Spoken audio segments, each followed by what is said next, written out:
我不怪邱东阳，他跟所有人一样，看我的时候，两只眼会望向不同的方向。向上，他们看到的是堂堂市局刑侦总队主管副局长陆正刚；向下，就是我这个看似受人待见，其实却总被人忽略的儿子。很多生活中算不上问题的小事，到了我这儿就会显得很纠结，就好像邱东阳伸出来的那只手，不接受自然显得陆公子不可一世，接受了呢，等于承认了父亲的阴蔽。其实无论我怎么选择，大概都不会改变别人的看法，甚至于很多时候，我自己也这么觉得。陆明家这3个字，更多的含义不是警察，而是一个光鲜的摆设。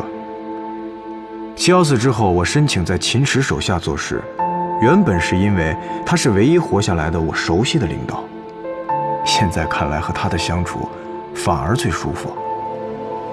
他也许忘了我是谁的儿子，或许根本就不在乎。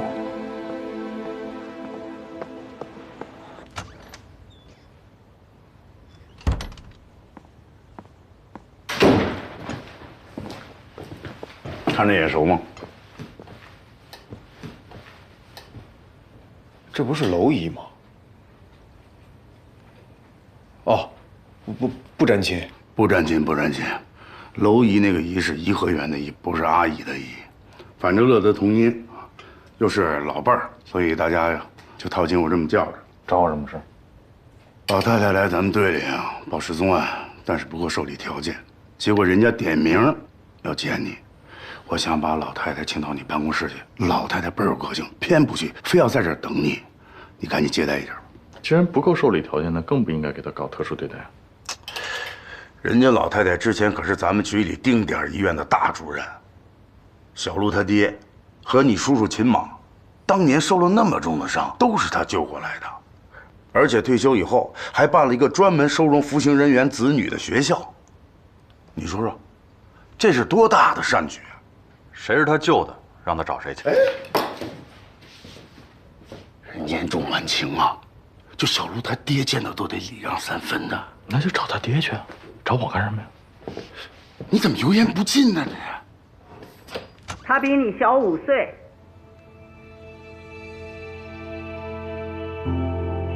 我第一次见你的时候，正怀着他，那时候你还没上小学呢。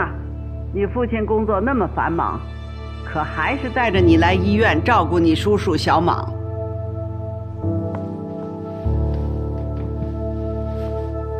这麦克风没开啊，他应该听不见咱们说话。他是个称职的父亲，既坚持工作，又不忘顾家，不像我。我不是个称职的母亲，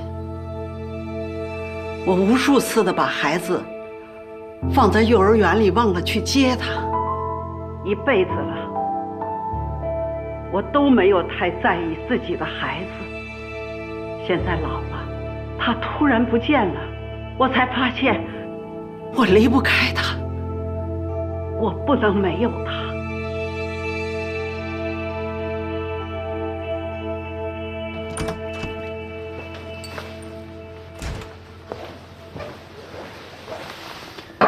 您喝水，针管都给您画好了。你也带徒弟了？没有，是我的助理小陆，陆明佳。郑刚的儿子啊，你爸爸怎么样？挺好，挺好的。您老还挂念着他。坐。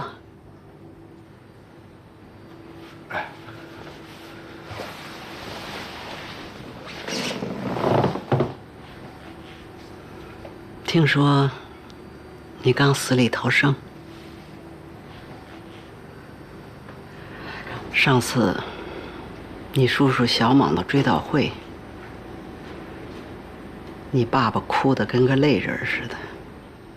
我看你站在边上，眼睛红红的，可一滴眼泪都没流。我当时还觉得奇怪，按理说你跟你叔叔小莽的关系走得更近，因为这个好像你们父子的关系好像不是太好。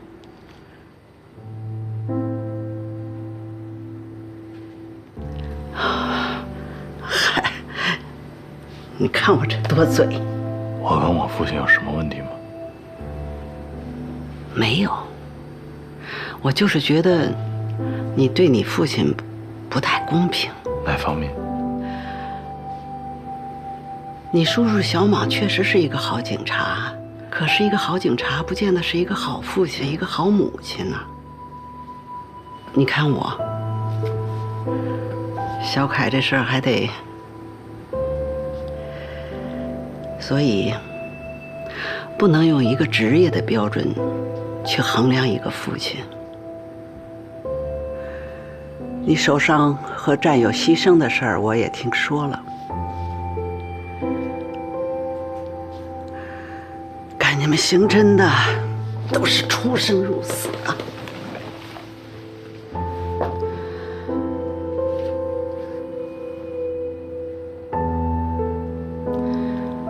小凯眉骨边上也有一个伤疤，是他上2年级的时候在路上磕的，当时我也没在意，没带他上医院去缝，结果落下了一个疤。老爷，你放心，我们一定帮你把小凯找到。其实都一样。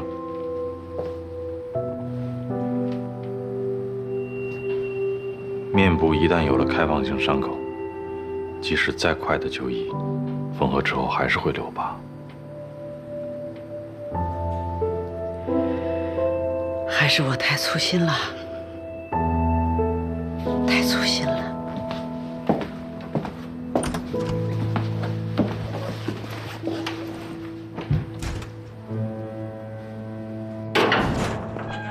哎，您是？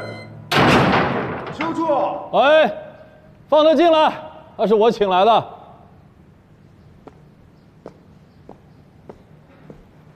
嚯，这专案督察就是不一样啊！这场面，胡队，714这案子，你应该了解得很清楚了吧？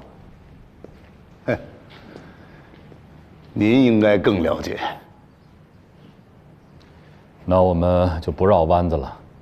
市局指派了你和我来开展工作，我们俩应该是同一战线的人。同一战线。你到西关支队应该是去调查秦池的，对吗？哎呀，这玩意儿还挺重啊！哎，你说什么？你到西关支队当支队长，应该还有别的任务。瞧你这话说的，咱俩一样干工作呗。不过我可告诉你啊，我身上是1枚锦囊，2枚密诏，查案我帮不了你，就更别提能帮也不想帮这段了。咱俩呢是井水不犯河水，各司其职就好。不过你这个案发现场置办呢，倒挺高大上的。得了，撤了。哎，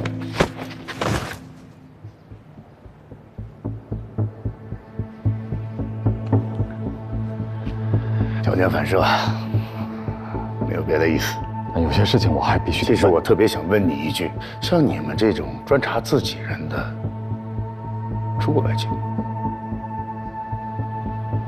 是，在很多人心里，干我们督察的就是个闲职，而且是专门找基层人的麻烦。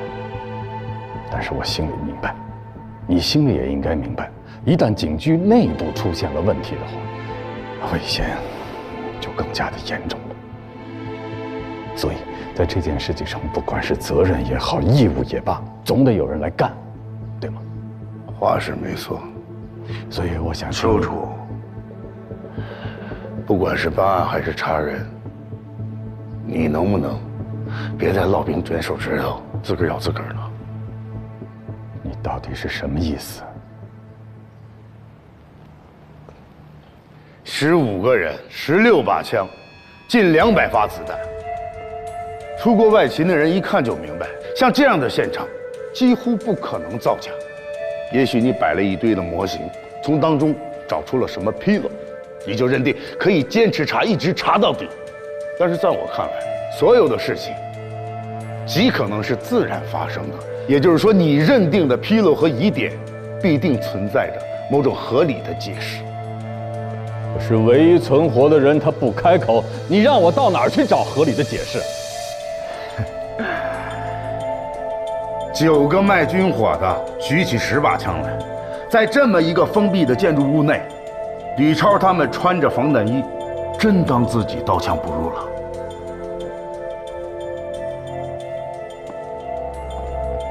你是想告诉我，西关支队这次出勤，除了规模和配置上来看，他们本不想，不，他们压根儿就没有想到会碰到陈曦一伙人，对吗？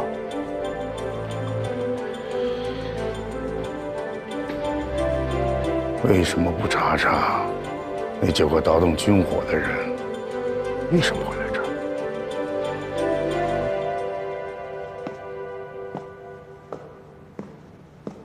部队，谢谢。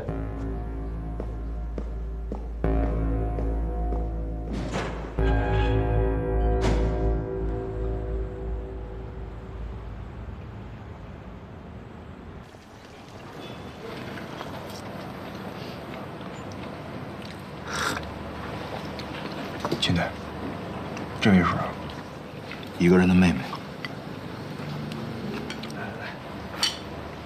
来，趁热吃。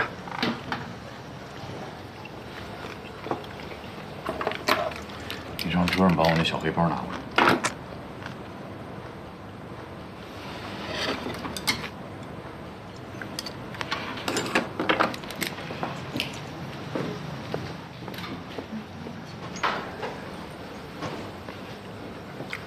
放开。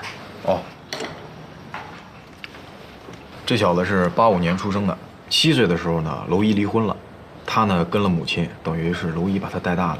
17岁的时候，这是他第一次工作，因为盗窃客人的财物被拘留了，后来呢被他们开除了。21岁更精彩，您听啊。万英市场7行霸市，强买强卖被行政拘留；甘市口茶楼赌博被行政拘留。23岁进入了老鼠会，他跟他当时那女朋友进入了一个传销组织，待了有1年的时间。后来这个传销组织被公安机关连锅给端了，他俩也进去了，3天就给放出来了。可能因为也不是什么核心人员。2个人后来在中轴路开了一个酒吧，他雇了一帮女孩结果涉嫌组织卖淫。12年，酒吧被查封了。实施抓捕的时候呢，让这小子给溜了。1周以后，他是被娄姨亲自送去自首的。这次定的罪名是敲诈勒索，判了1年。刑满释放不到1个月，又进了戒毒所。3个月后回家探亲，就再也没回来。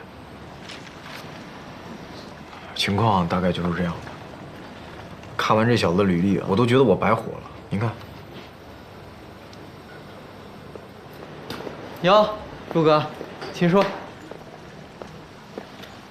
确定失踪了吗？娄姨给了我一个地址，一个电话，电话我打了，已经停机3个月了。拿这干什么？您不是说您疼吗？不疼了，拿走。你特意支开我的，就是为了讨论怎么处理我吧？不是我们没把你支开，你坐。别坐了，走吧。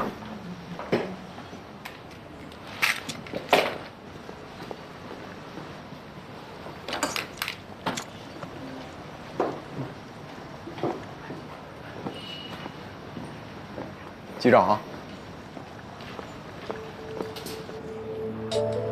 警察同志，哎呀，我这房子租给他，真的是倒8辈子霉了。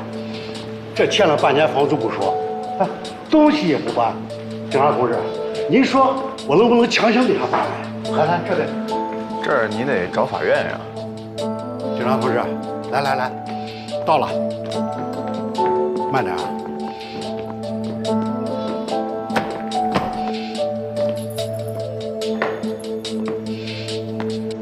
师傅，你有多长时间没见着范凯了？咋说也得有好几个月了吧？他一个人住吗？跟了个小女孩，挺年轻的，18、19岁。长什么样？哎呀，能长什么样？头发五颜六色的，衣服上一堆铆钉。来，进吧。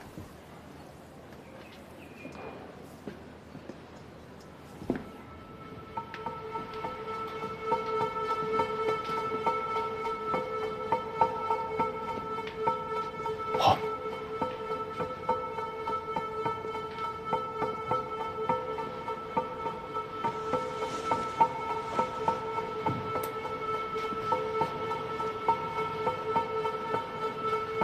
秦队，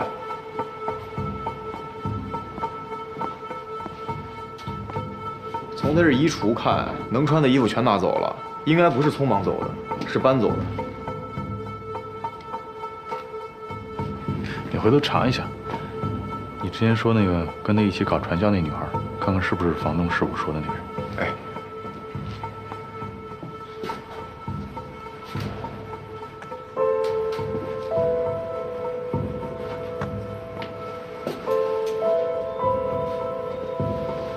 这也看不出来他搬哪儿去了。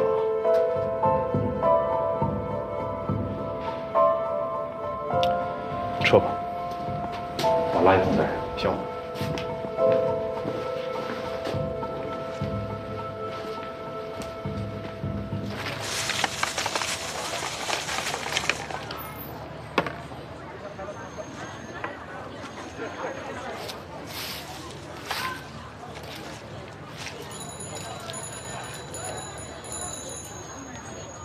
至少能确定他跟一个女孩住在一起。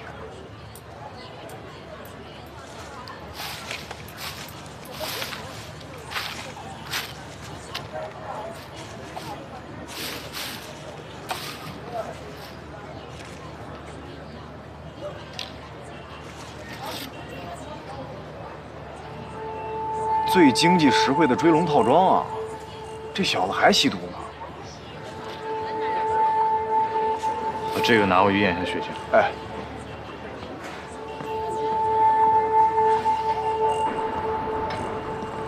哎，陈队，哎呀，邱督莅领我们队，还不进去谈，有什么指教吗？哎，这位是？啊，这位是向阳支队的肖闯啊，跟周巡对调了1个月，过来帮我忙的。指教谈不上，只要不遭人烦就行了。我过来找关队，是想请关队帮个忙，当然了，是在保密的前提下帮我查个事儿。我能帮什么忙？我想关队应该清楚我在查什么案子，对吧？刀刃向内，绝不护短，无非就是清查内部的问题嘛。啊，如果我没有记错的话，秦池的叔叔秦莽，应该是你师傅吧？谢谢提醒。关队，你别误会，我呢只是想从另外一个角度查一下七幺四案里的一个疑点。你看啊，西关支队以配有轻武器的6名警员，去面对9名全副武装的犯罪分子，同为支队长，你会怎么想？你是要我去查那些贩卖军火的吗？以专案组掌握的证据和线索来看，陈曦一伙人是在案发前的1个星期到的金港市的，并且和一个外号叫妖姬的人联络过，也很有可能就是这个人为陈曦他们提供了落脚点。接下来的事儿我就不好查了，但据了解，这个外号叫妖姬的人经常出没在你们所管辖的辖区内。混街的小角色。接着说，其他就没别的了。但是我想，如果毛病出在陈曦那边，就不关西关支队的事儿了，我也就不用求爷爷告奶奶麻烦这个麻烦那个了。一句话，只要你们长风支队愿意帮这个忙的话，将会大大提高我们的办案的效率。于私呢，也算是帮你师傅那个侄子的忙了。知道了。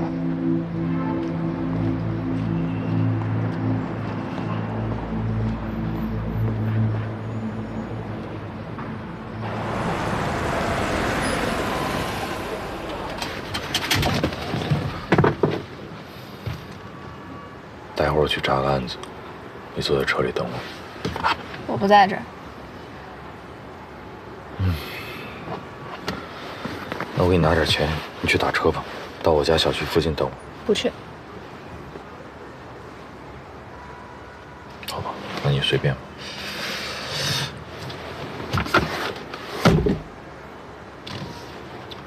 你把那个小黑包给我。我告诉你，别以为吃过那点东西就可以随便对我发号施令，我不欠你什么。我也是这么认为的。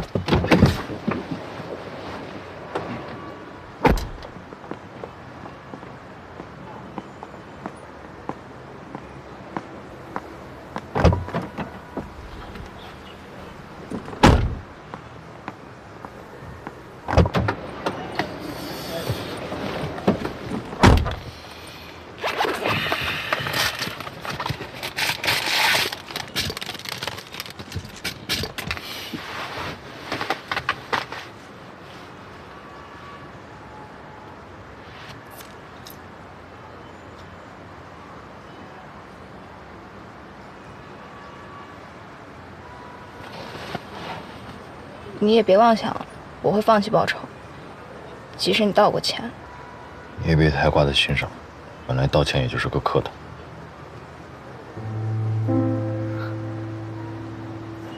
我就知道，你根本不是真心悔恨。你让我悔恨什么？悔恨当初没有让他把我杀了是吗？可你是警察，警察应该死吗？你可以打伤他，你不……如果我只是把他打伤，那结果就是我被他打死。请问我死了，你会去道歉吗？也许你会，但是有用吗？死面前，所有道歉都是客套。就像我现在给你道歉，你接受了吗？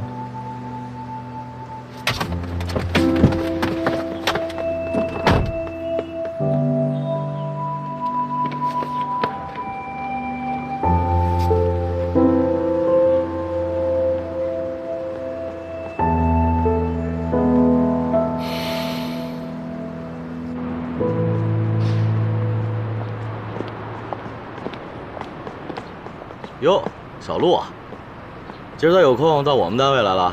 有一个物证的鉴定结果，我来取一下。好，取到了啊。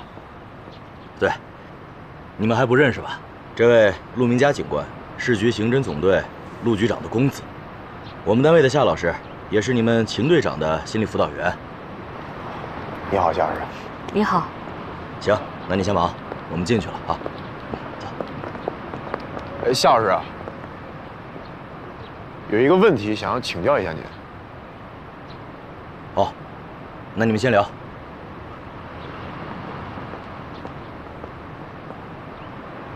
那个秦队的情况到底怎么样了？从目前的情况来看，他已经呈现出某种记忆重组的征兆，但是并没有出现情绪紊乱的表现。总体而言，值得庆幸。我没太听明白啊，值得庆幸是指的哪一部分啊？我的意思是说，他以后会有什么表现吗？社交障碍。一个支队领导有社交障碍，怎么能值得庆幸呢？也许吧，他至少不会在乎你的父亲是谁。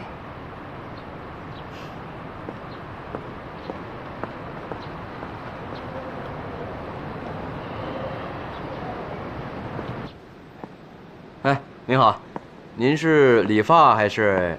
警察办案，我给你打听个人，大概18岁左右，头发应该是杀马特造型，奇装异服。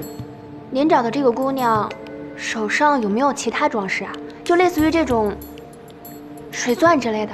看有没有什么长相特征能告诉我的？脸色可能会比较苍白，眼袋会比较重，精神可能也有点萎靡不振。再有就是，这个人应该2到3个月没有出现过。我没见过这个人。哦，我想起来了，是有这么个小姐姐，跟你描述的很像，福建口音，确实好久没来了，是不是回老家了？福建口音？对，不是本地人。不是。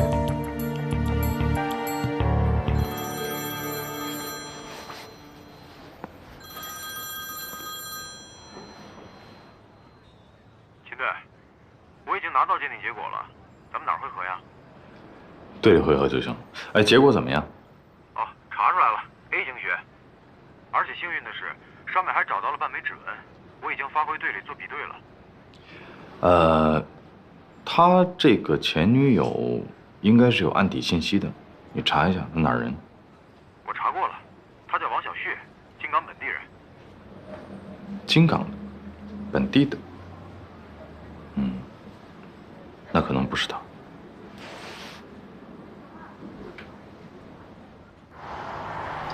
范凯跟他之前的女朋友在开酒吧前后的时候就已经分手了。我已经找轩南之瑞的人问过了，目前的下落呀，没有人清楚。都这么长时间了，他再找一个新的女朋友也不奇怪吧？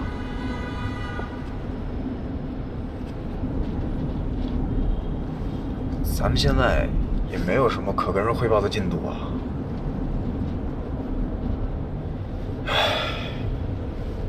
哎，对了，秦队。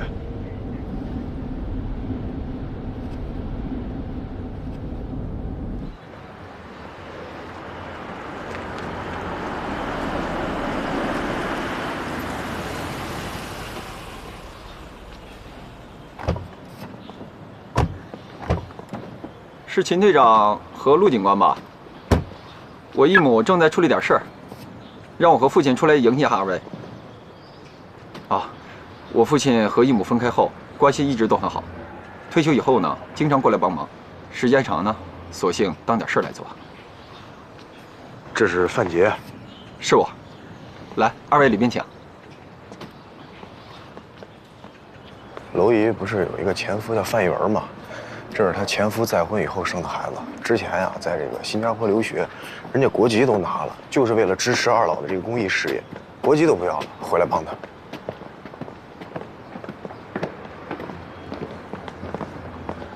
二位警官，这位是我父亲。你好，哎呀，欢迎二位警官。你忙吧，我带他们去走走。好，失陪了，请这边。咱们这儿一共收容了多少学生？啊，这里有167人，加上其他的分支机构，近4000人。我们不提倡用收容这种说法，来这里，是我们的愿望，也是孩子们他们自己的选择嘛。4000个人，那这每天开销也不少啊，资金来源有保障吗？个人集资和社会募捐，勉强还能维持。那按照正常来讲，这些学生会在你们这儿待到什么时候为止？应该到16岁，也就是合作院校愿意提供义务教学的年限。然后呢？他们要是能够考上高等院校的话，我们可以继续出资，让他们继续上学。别的呢，我们会联系一些用人单位，或者直接把他们送到有合作关系的技校去。有没有人不想离开的？当然可以了。这样一来，他们的身份就会变成志愿者了。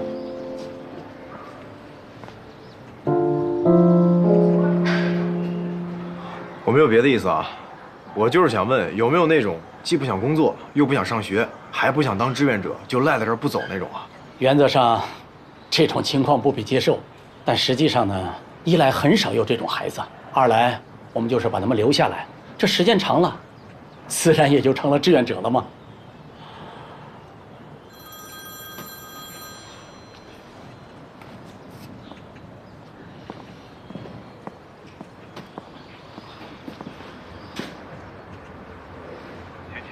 听好了，我要你。我现在没时间，过1个小时再谈。我警告你。总之啊，我们的原则是，无论是否成年，我们永远都尊重孩子们个人的选择。我明白了，他们是把您这儿当家了。不，孩子们都会长大的，将来都会有自己的家，或者等他们的父母心满释放以后，那儿才是他们的家。这儿啊，只是个地方。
们还没有找到他。他现在在跟一个女孩同居，但这个女孩应该不是跟他一起服刑的那个人。您知道他的身份吗？你儿子在吸毒，你知道吗？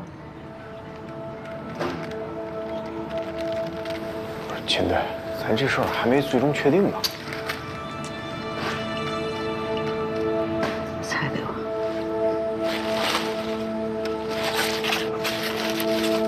他在吸毒，所以一旦他被找到，有可能会被因为持有毒品而拘留，甚至是被送去强制戒毒。所以他目前的情况不是严格意义上的法律层面上的一个失踪。我也实话跟您讲，现在这个情况不是我们这个部门的职责范围能管的。一某，向阳区羁押的那2个孩子今天晚上就要放出来了，您之前让我过去接他们，问问他们的意愿。像这种治安违法犯罪的，好几次出事，都是因为他们这种，我觉得没必要了吧？试吧。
什么时候跟人来的？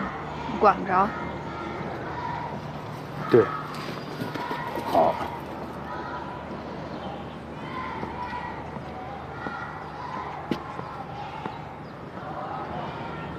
这里边的孩子，他们的父母都是罪犯。哦。这就是你们警察干的人事。把他们家里干了坏事的人抓进去，才是我们干的人事。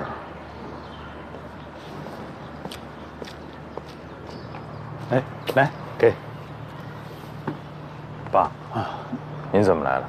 啊，我看见你车停在那儿，我估计你在呢。后勤每年都要淘汰不少东西，我就把它都拉过来了，看看有没有这儿孩子能用得上的。天冷。你说什么？娄毅说，再下2场雨，天就该冷。我希望你一定想办法找到他儿子。我们已经答应多给他找1天了。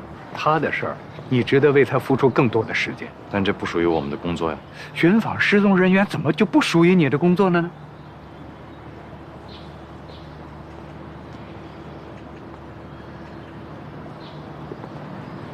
金池啊，你，秦叔，那我们先走了啊。哎，再见啊，师傅，拜拜。哎，辛苦啊，辛苦辛苦。哎。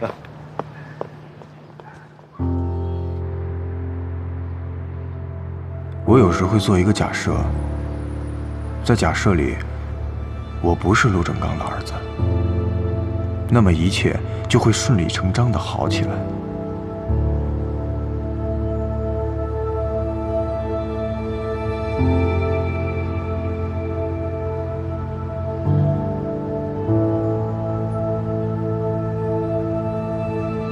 可笑的是，我想当然地在假设中认定，不做权贵子嗣就必然能生活在正常的家庭里。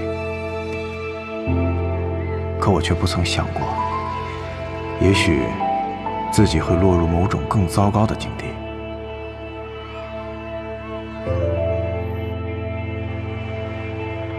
这大概就是孩子气、幼稚、不满足，任性的以为世界的中心就是自己，抵触家人的关爱，漠视他们的牵挂。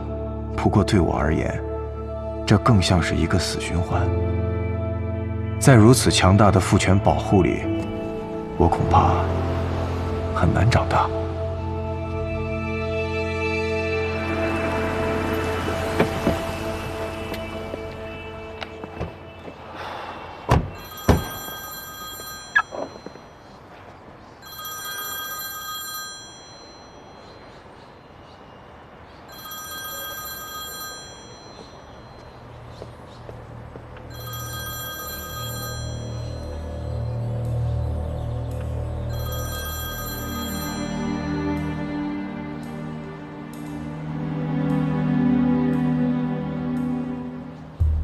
确定吗？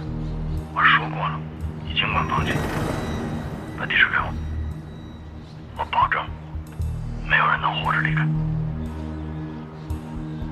好好跟你说话不行是吧？非让我把录音公之于众，行不行？你到底是谁啊？听好了啊，要把录音拿回去，你得帮我办件事儿。你说。晨曦他们有样东西落在仓库了，你得帮我拿回来。办不到。你不想要录音了是吧？不想。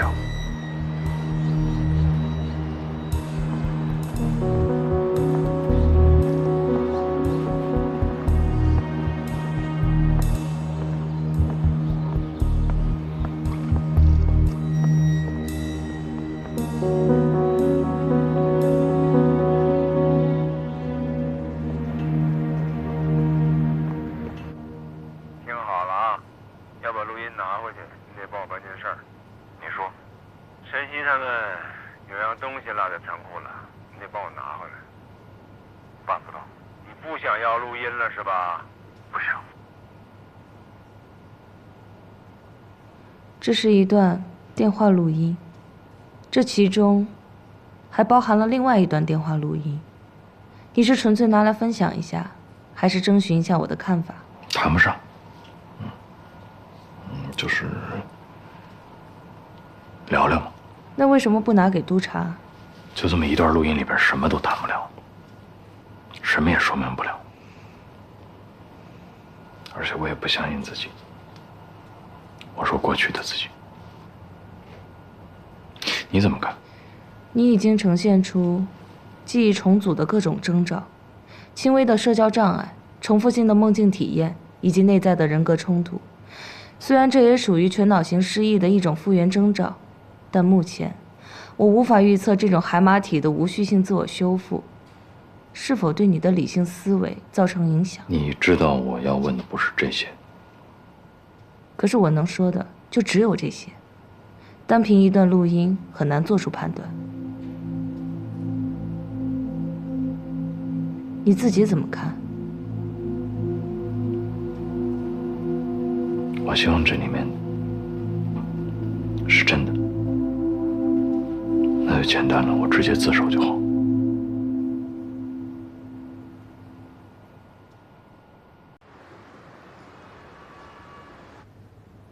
单凭一段录音是很难做出判断的，你自己怎么看？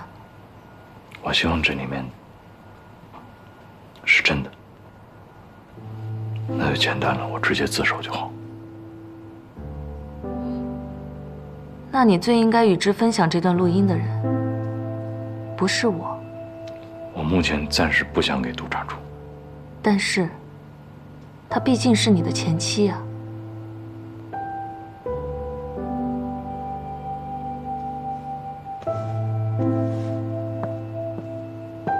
哦，对了，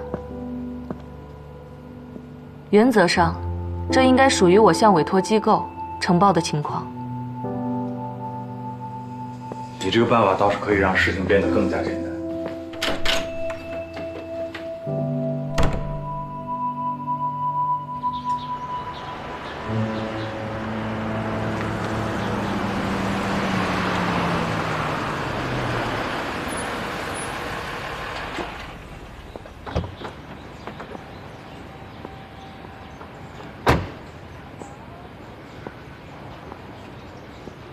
请出示一下你的证件。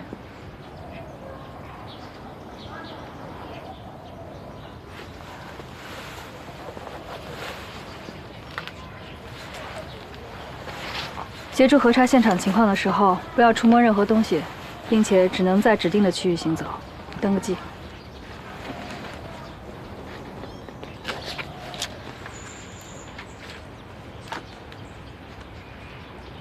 好了。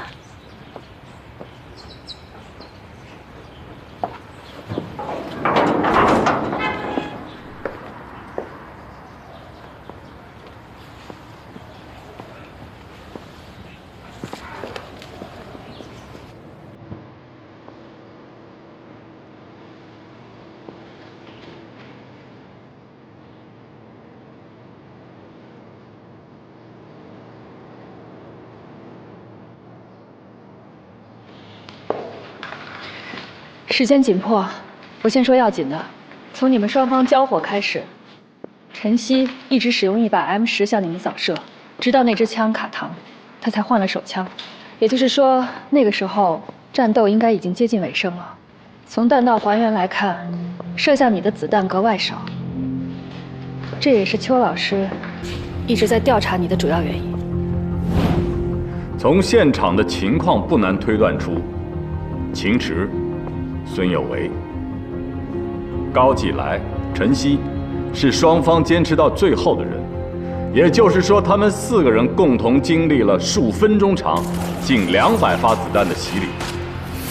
整场枪战有26颗子弹射向孙有为的位置，他头部中了1枪，防弹衣上帮他挡下了3颗子弹。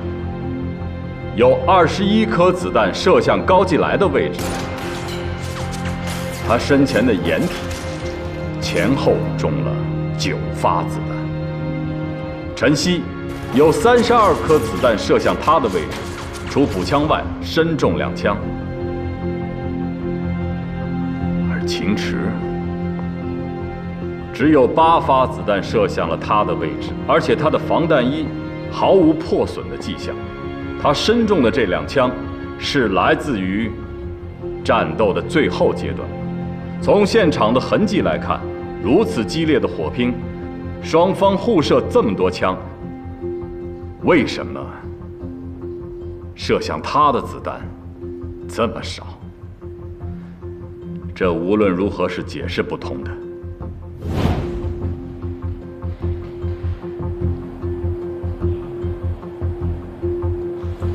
你现在能想起什么来吗？咱俩是因为谁有外遇才分开的吗？什么？我说，我们俩当初分开，是因为婚外情吗？没有，反正我没有。你问这个什么意思？那是我外面有女人吗？应该也没有，至少我没发现过。你那时候经常忙得连睡觉的时间都没有。离婚是谁先提的？也没有谁先提，就是大家都觉得走不下去了吧？是因为当时我太忙了，没有办法陪你吗？你现在说这些还有什么意思呢？我想知道当时我到底是一个什么样的人。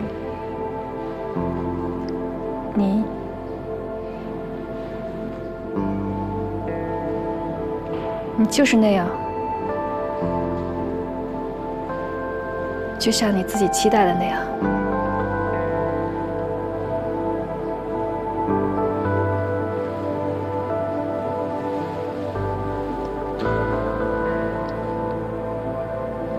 你漂亮，你事业发展空间又比我大，性格脾气哪儿都好。就算分开了，你都愿意帮我，而且是冒险帮我。你想多了，我并不是要帮你，我只想查清案件的真相。没有，我说的意思是，这样的你都忍不了当时的我，那当时的我，是不是特别特别差劲？干嘛在这儿睡啊？有宿舍不去，有家不回。案子全堆在这儿，每一个文件都等我签字。先把早饭吃。不吃酸辣粉。你不是一直很爱吃的吗？对，我。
赵金城跟我讲，他们海港过来的时候，还听见了2声枪响，而这2声枪响完全不是来自警枪，也就是说，如果我们没有使用对方的枪的话，最后这2枪一定不是警察开的，是吗？啊，你不知道，谁都不知道。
请吃。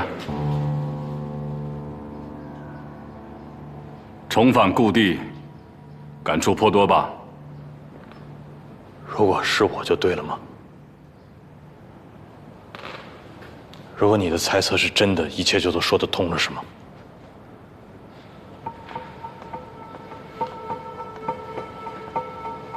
我不知道，但目前是。但是我真的是。真的想不起来了，想不起来了。但是我怎么样都不可能杀自己的弟兄。京池，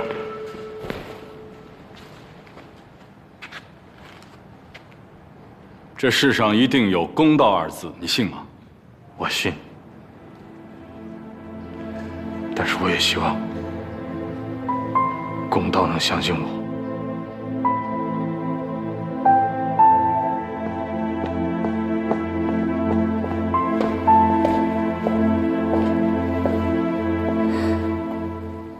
邱老师，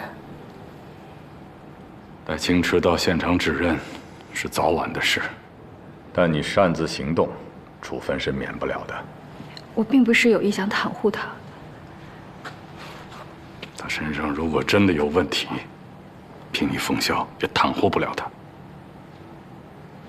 我能理解你和他的感情，但信任代替不了监督。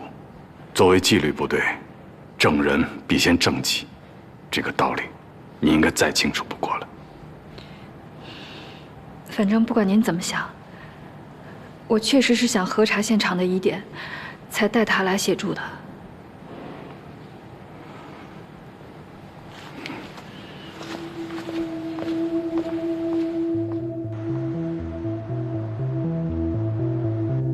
见过照片里这个人吗？照片里这人认识吗？见过吗？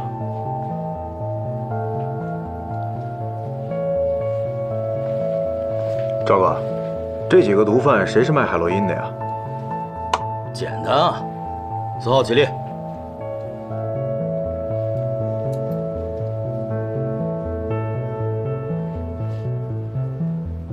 别看贩毒那小子交代自己的事跟挤牙膏似的，交代别人的事儿可快着呢。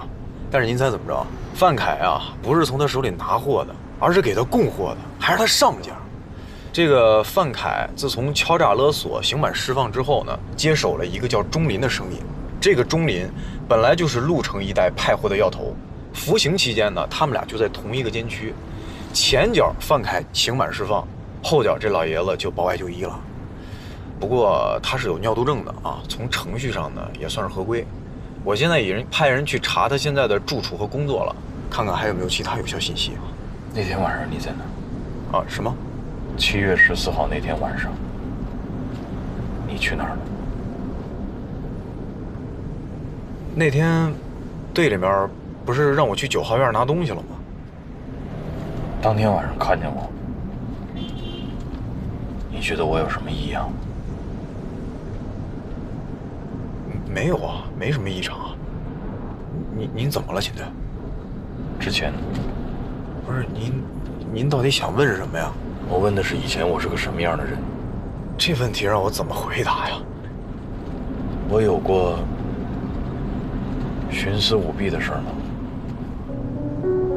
您这问题问的，我们做刑警的也没有这种机会吧？我们是权力机构，如果想的话还是有的。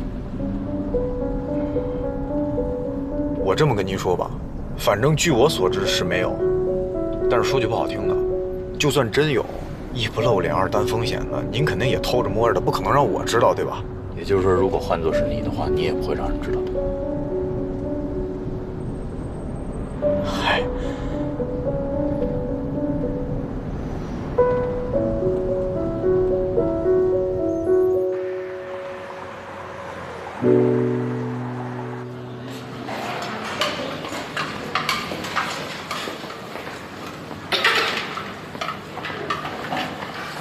秦队，虽然说没有什么好消息，但是总算有一些进展。不管怎么说，辛苦二位了。他在宿舍区呢，我去把他叫来。二位要是不嫌弃的话，在这吃口饭，只是一个简单的配餐。好，不用了，不用了，我们一起去见娄毅吧。好。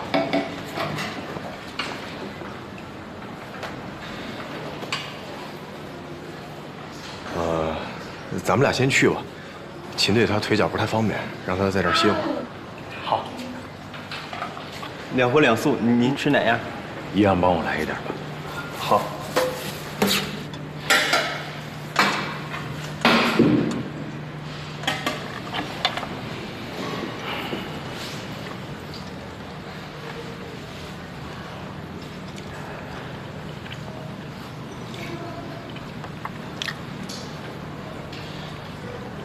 这算是伙食检查呢，还是您正在减肥啊？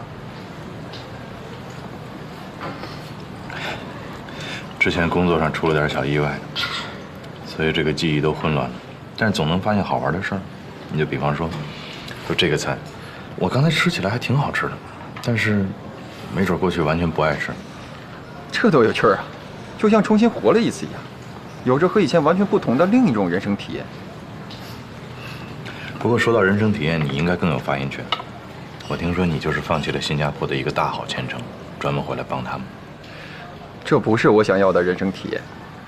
您一定觉得这是理想国、伊甸园、圣母光环下的灵魂收容所，缺少机构扶持，不能公开宣传，物资补给断裂，甚至有人把这儿当成盈利机构来查账。现实总是颇多坎坷。我一亩大概相信，可以通过他的努力，让这些社会败类的后代成为栋梁之才。但事实就是这样，该成功的成功，该失败的失败，总得有人被这社会淘汰吧。他改变不了什么。那你为什么一直在这儿？哈，为了我爸。以我个人的履历背景，申请加拿大移民一点问题都没有。但我父亲原来是交通部的公职人员，会有些麻烦。只有我和我父亲在同一处国家认可的公益机构积累志愿工作满3年，他才可以申请。也许到头来他还想留在这儿，无所谓了。我反正是尽了孝心，不管他到时候走不走，我肯定是不可能留在这个鬼地方继续工作了。再有2个月就满3年了，我就终于可以开启自己真正的另一半人生体验了。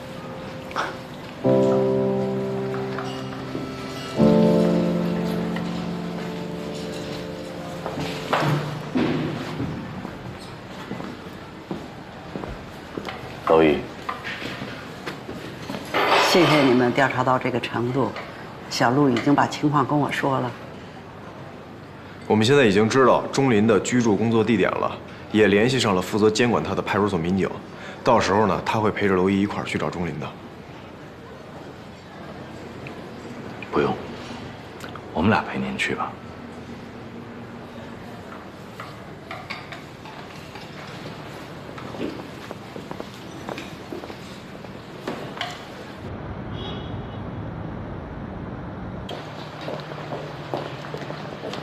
哟，2位督察，料碗那边自调。你有忌口吗？没有。我去吧。哎，你坐。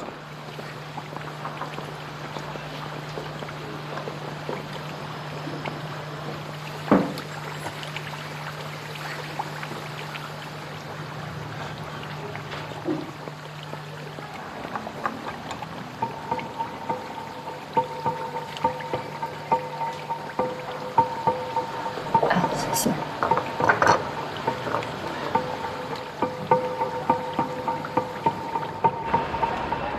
秦队是吗？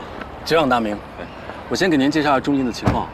保外就医之后啊，我们给他找了一个工作，就没干过什么违法的事情，还算可以。我带您进去看看。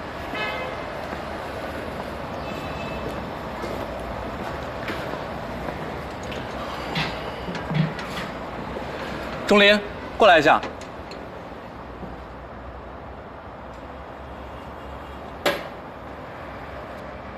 这是西关支队的秦队，有些问题要问你，好好配合。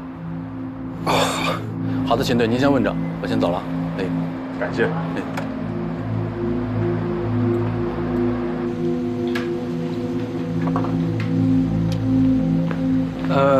您这打完折总共365。这常哥不是说不来吗？我们自己吃饭自己掏钱，你签这家火锅店多少钱，自己心里没数吗？他在你们家白吃白喝该多少张？这查一下，然后拿上来。哎，好嘞。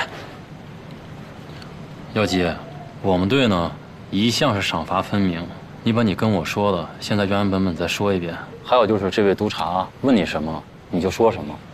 哎，我说，6月底的时候，成哥跟我说他有一帮朋友过来，但是不方便拿身份证开房，让我给安排一下。我就在体育馆那边给他们找了个落脚的地儿。哎，先说好啊，我可是1分钱都没拿，一点好处都没占，纯帮忙。他们住了大概不到2个星期吧，7月14号上午他们就出去了，然后就没回来。后来人家给我打电话说你们到底住不住啊？你不住别占着房，这我才知道的。他们几个人？8、9个人吧。你知道他们叫什么吗？哎，我哪知道去呀？这种事儿知道的越少越好。不过我看那几个人，嘿，反正不像是善茬。如果他们要是犯事儿，肯定是大事儿。哎，我纯帮忙啊，我牵线搭桥，我不想引火上身。把包给我。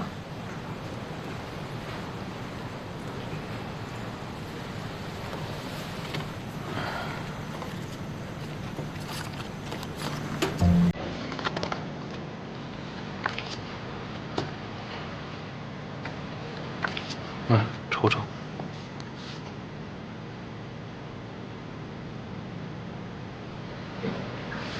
这个，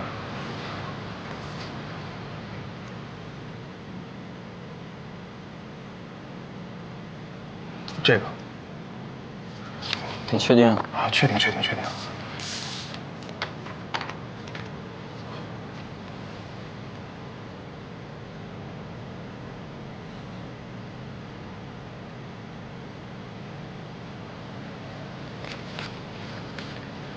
他们住过的房间留下什么东西了没有？这我不清楚，人家房东给我打电话，我就通知成哥了。成哥过来收拾东西，就算剩下什么，估计也被成哥收了吧。你老说这个陈哥，是谁呀？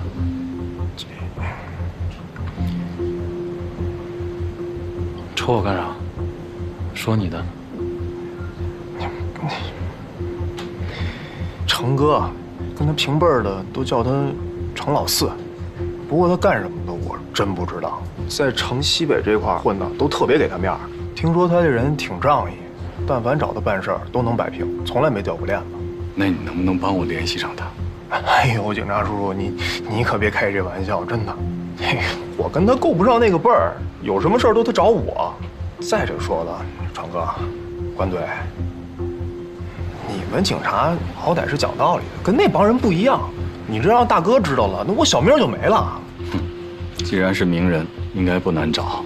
这段时间你不要离开金港市，我好第一时间找到你。哎，为了给你们送人，关队难得大晚上出来一趟。哥，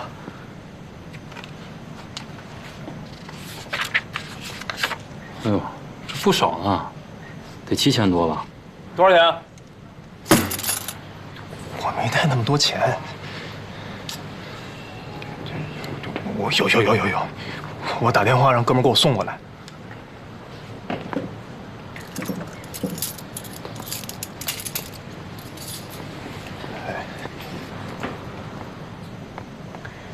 我没听说过程老四这个人，应该不怎么在我们辖区活动。一旦有他的消息，我会立刻通知你。谢谢关队。另外的，谢谢你请我们吃的这顿饭，谢谢了。我们走。谢谢啊，再见。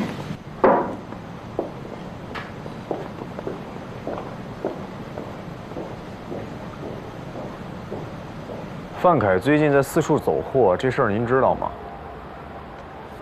如果要有我的份儿，还能干这个？多长时间没见着他了？有1年多了吧。哦。过去啊，我混的时候，自认为自己意识超前，什么规矩啊、道义啊，通通都是扯淡。只要有钱有货，我就是大哥。后来这没钱了，没货了，还落下一身病。这别说谁伸把手了，就是连探视我这个大哥的人都没有。啊，你喝水。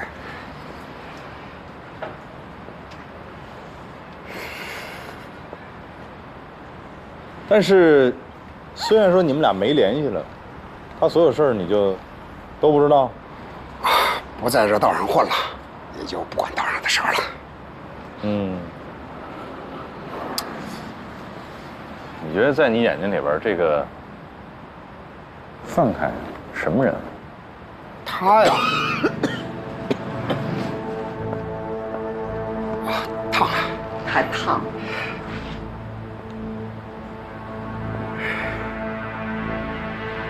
要我看，他比我强。强？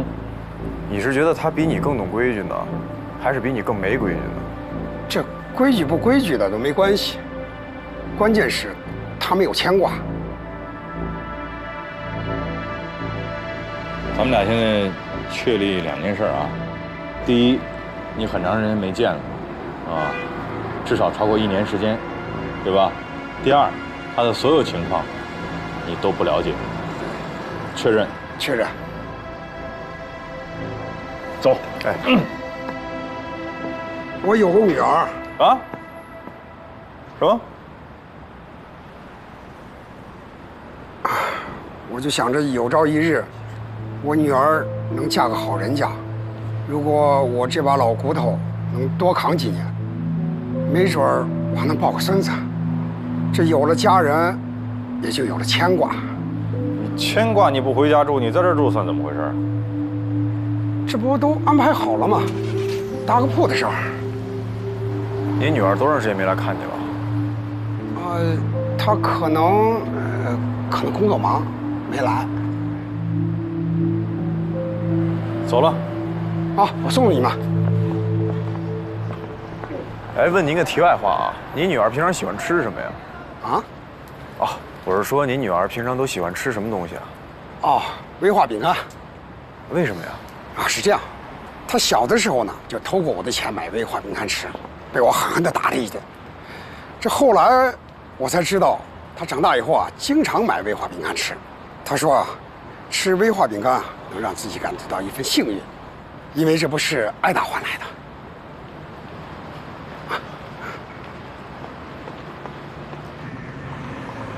我们查到这儿，案子缉毒那边就立了。您知道，如果他涉嫌贩毒的话，就算失踪，也有可能是跟贩毒引发的冲突有关。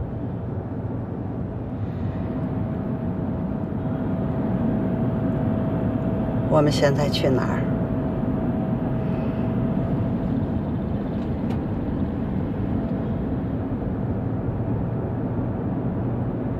给我10分钟的时间，剩下你们说了算。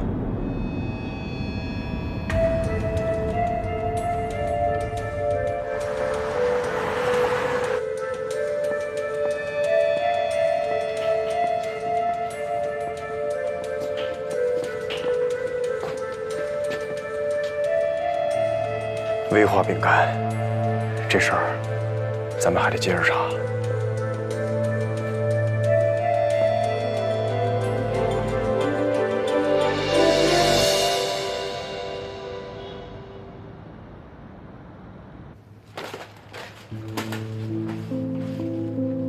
亲人永远是最珍贵的财富，却又是我们最不懂得珍惜的。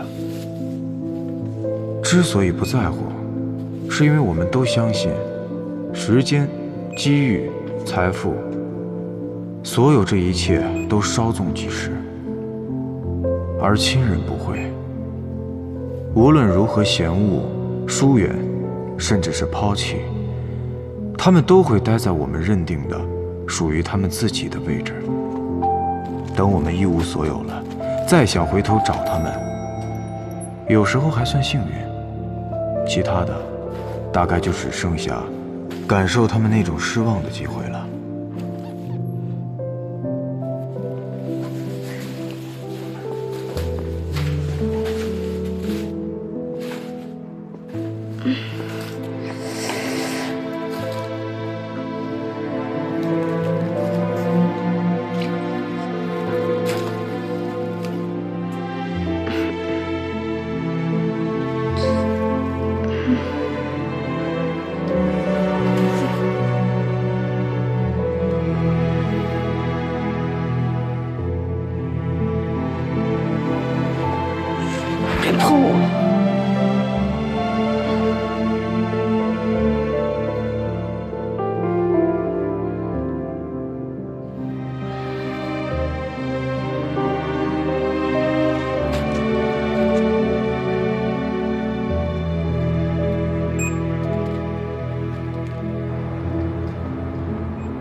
我家卫生间可以锁门。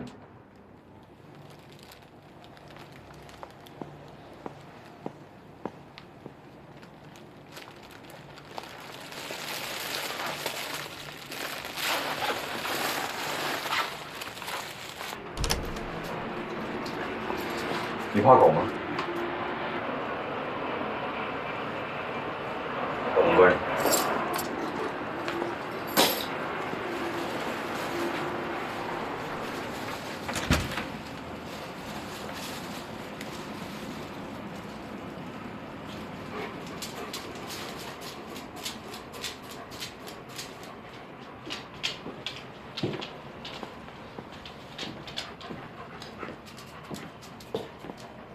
洗手间在这儿，洗衣机旁边有一台烘干机，你把脏衣服脱下来扔进去，设置好了之后，1个小时就能拿出来穿。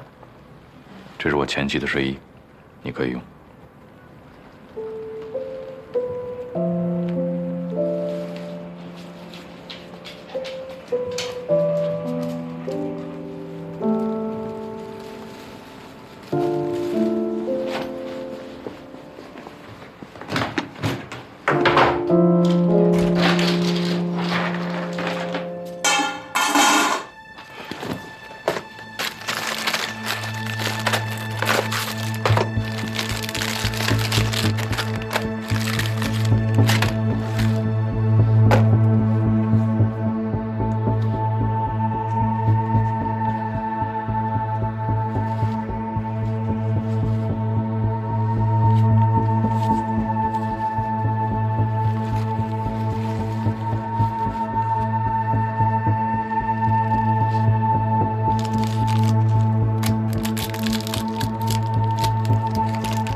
会感激你的。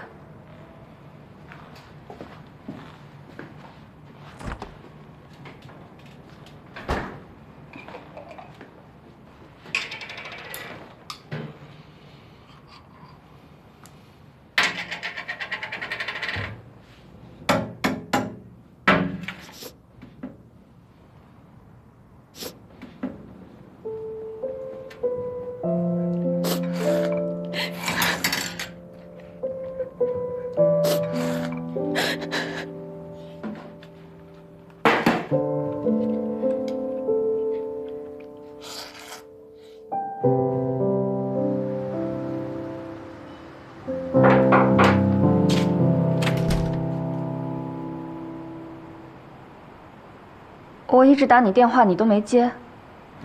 静音了。啊，我想反正也得把这东西给你，干脆直接给你送过来了。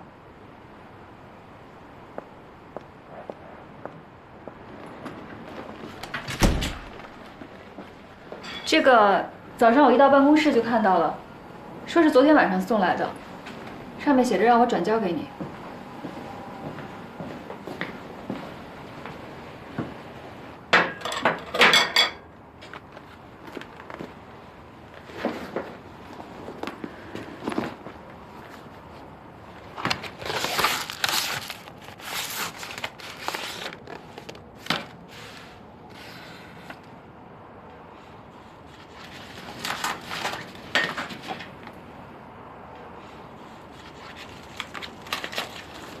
你不想跟我说点什么吗？谢谢。没事，以后就不用你转交，让他直接寄给我就行。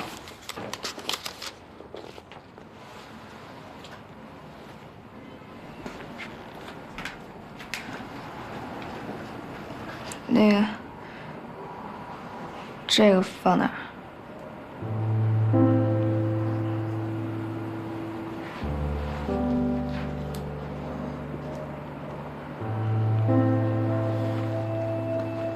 我走了。你等会儿，还没吃早饭呢。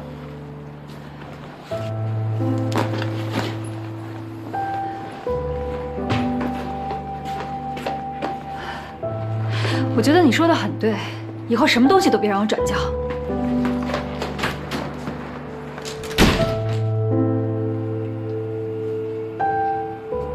早饭。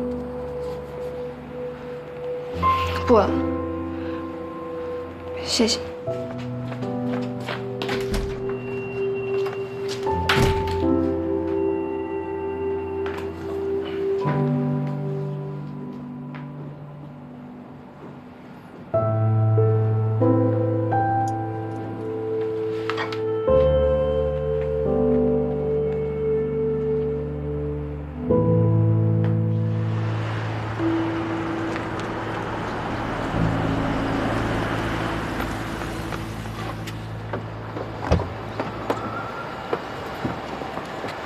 秦队，钟林的女儿叫钟尔飞，21岁，她的职业呢是迪信通信卖手机的。我已经给他们领导打过电话了，1个多月没上班，被开除了。我拿着她的照片给娄一他儿子住所附近的那个理发店的员工看，还真有一员工就把她给认出来了。她的手机啊现在处于停机状态，根本没人能联系上她。我就用了3角定位，定位最后的位置还就是在娄一他儿子住所的那个附近。还有他那个支付宝最后一次送货地址是在堰河附近，时间呢是不到1周之前，但是堰河属于海港辖区。现在你看东西都在这儿了，咱是把这信息转给缉毒大队呢，还是把这案子直接交给海港管呀？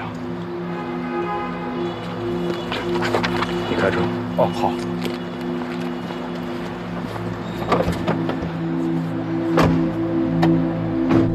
钟尔飞啊，没有任何案底，也没有强制戒毒的收容记录，所以说卫生巾上的血和那半枚指纹没法做比对。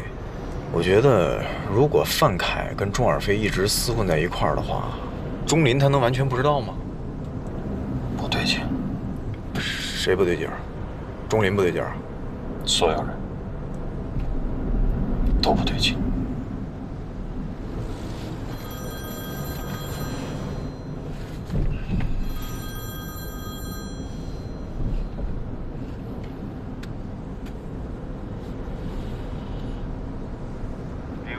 到了吧？对不起，我现在不方便。再挂我电话试试。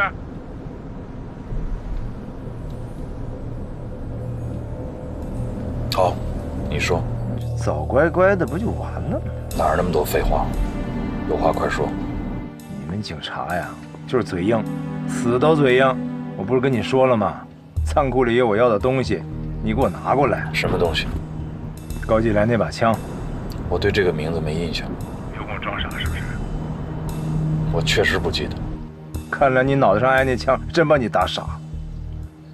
高继来就是陈曦的二当家。那天也死仓库里了。明白了。只要是他用的枪，别管1把2把，你都给我拿过来。听明白没有？我需要去了解一下情况。别磨蹭啊！如果情况都不了解的话，先不说能不能办成，就是能办也办不成。我就给你3天时间。好，回头再联系。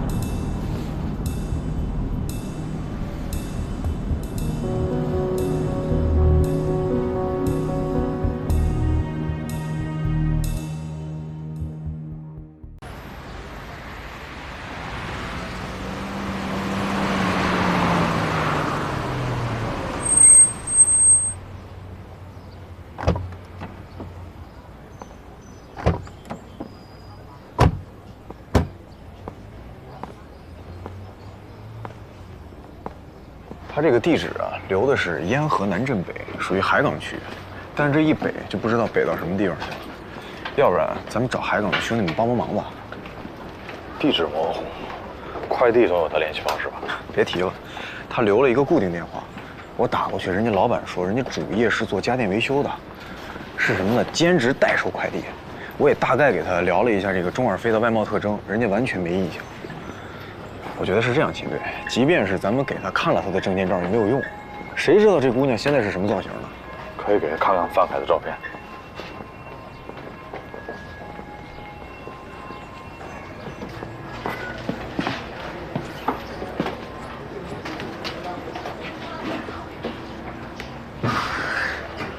老板，好，警察办案，配合一下工作啊。哦，好的。这个女孩经常来你们这儿取快递，有印象没？哎呦，你看我这取快递的人太多了，这个真没什么印象。你确定啊？哎，确实。这个男的呢？你看我这个，真不好意思啊，我这边天天的光修电器去了，确实没什么印象，没见过，不好意思啊。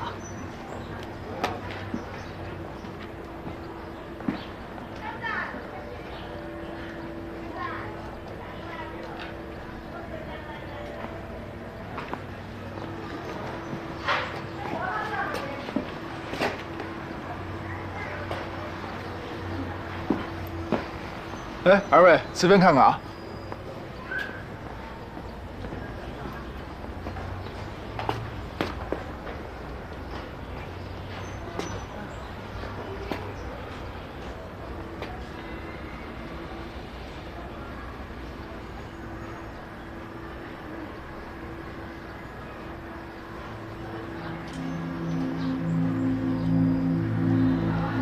老板，哎，来了。这个2种威化中间摆的应该是什么呀？哦，这儿啊，原来摆的也是威化饼干，前段时间让人家给包圆了。哎，是个女孩吗？20岁上下。好像是个女孩。你认识她吗？不认识，她好像不是我们镇的。你看看，是她吗？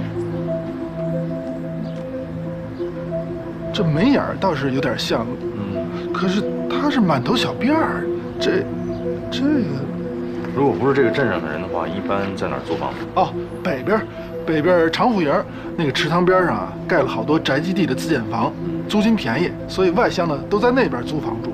谢谢，谢谢啊。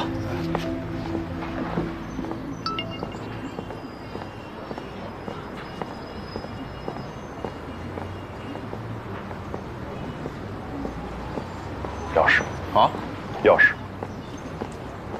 你自己溜达着过去吧，挨家挨户走访一下。不是，我开车办点事儿，一会儿回来我找你会合。什么事儿啊？非得把我撂下？定期督导。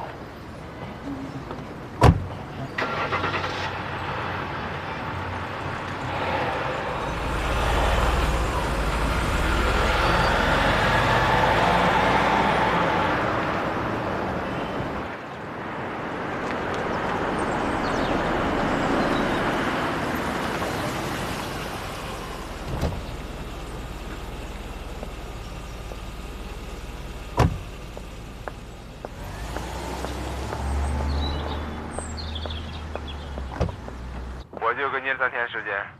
好，回头再联系。看来轻度的社交障碍对你不是问题，新的社交行为模式已经开始形成了。你的意思是说我在电话里这个对答策略有点模棱两可？你学会撒谎了。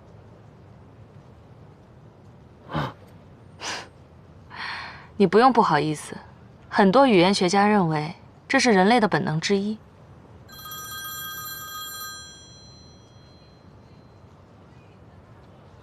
喂，秦队，我找着他们俩住的那出租屋了。我马上到，发个定位给我。又在查案？我们一个定点医院老主任的毒贩儿子不见了，跟他在一起的还有一个姑娘。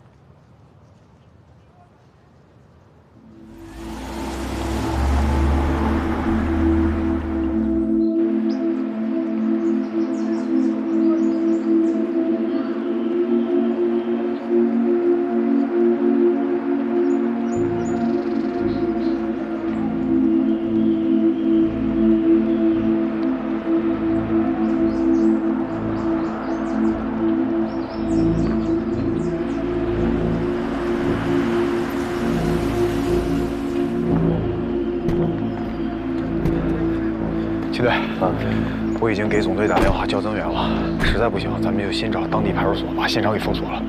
找着尸体了吗？我说不上来。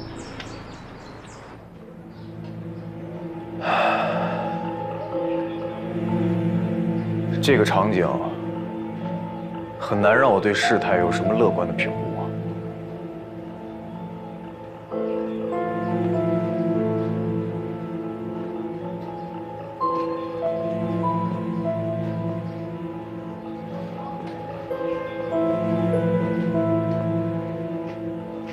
虽然我对非主流的装扮并不感冒，但是我宁愿相信这一屋子的血都是范凯的。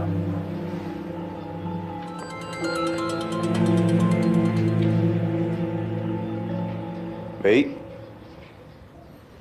哎，好，秦队，缉毒那边问要不要他们接手啊？命案有限，我们接。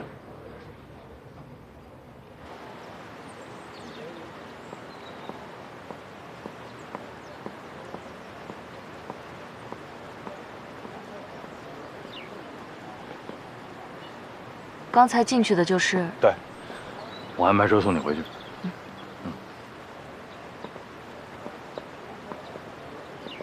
在里边有什么发现吗？没有嫌疑人，没看着受害者，就是墙上有一堆喷溅的血迹。这个地方抛尸不是什么困难的事。是，如果有人死了的话，应该就在这附近。就是不知道死的人会是谁呢？如果死的是他的儿子，也没什么不好吧？你什么意思？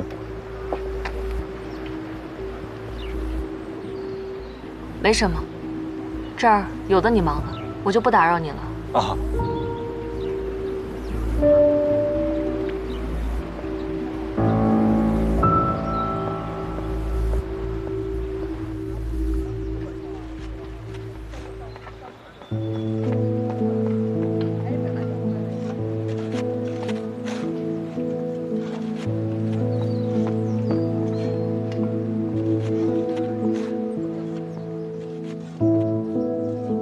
在每一个命案现场，你总能看到一些似曾相识的东西，比如说血迹、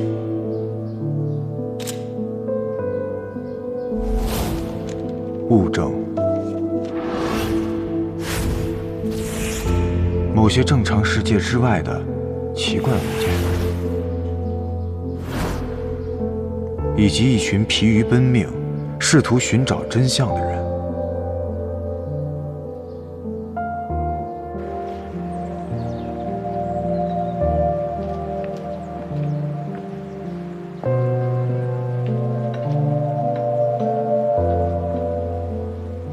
偶尔，你会看到某个父亲或母亲，可能与被害人相关，又或许是凶手的亲戚。可这不是我所认知的父母，恐怕也不是我所期待的父母。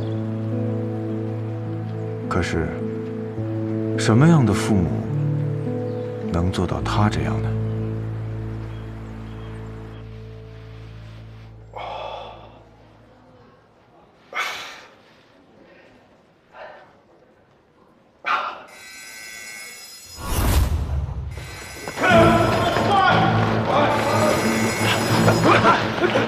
快！喂，爸。林江，在哪儿呢？我曲东义刚回来啊，怎么了？你没跟孙队他们在一块儿吧？不是，他们出外勤行动了，没带我。我知道了。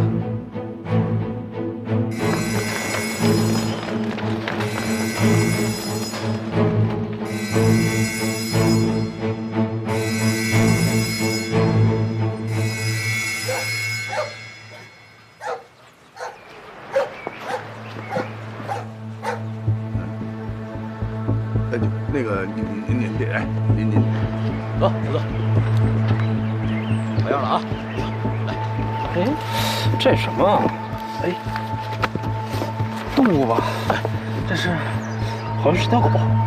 哎呀，虎子，是找我的土类，不是找你的土类。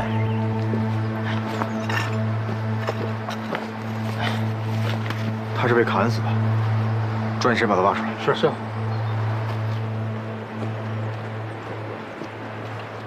您那儿找。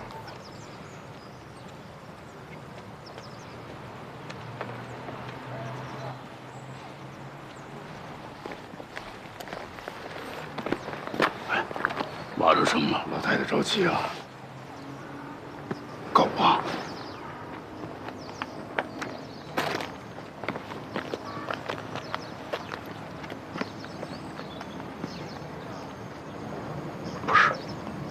不是你儿子，一条死狗。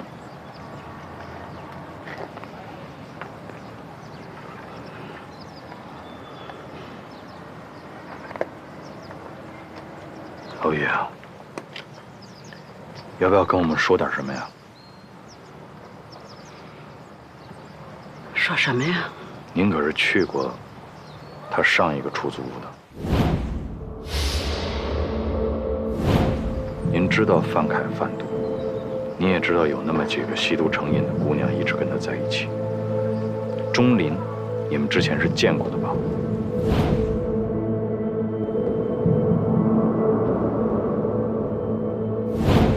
甚至有可能是钟林找不到自己孩子了，找的您。您按着线索一路查到这儿了，要不然您怎么知道我们今天来这儿查案的？但是您查不下去了。想用队里的资源，对吧？没问题，但是您是不是应该跟我们把实话都说出来？窦毅，我想请您把您掌握的所有的情况跟我们讲，一五一十的跟我们讲。咱可是老同志了啊，我不用多跟您说，您应该明白，现在这个节骨眼上，可不是说简简单单就把您这个混蛋儿子找出来那么简单的事儿了，人命关天。哎，挖中了，挖出的不是狗吗？我挖出来的是狗，但那墙上挂的是能铐人的手铐子，满墙都是血。我现在不知道这两个姑娘是死是活。两个姑娘？对，钟尔飞和你儿子的前女友王小旭都失踪了，而且经技术队初步勘测，房间里至少发现了3组指纹。其中有1组是您儿子的，另外2组到现在都还没查清楚。所以，娄毅，我们肯定要找到你儿子。但是对不起，我们为的不是他。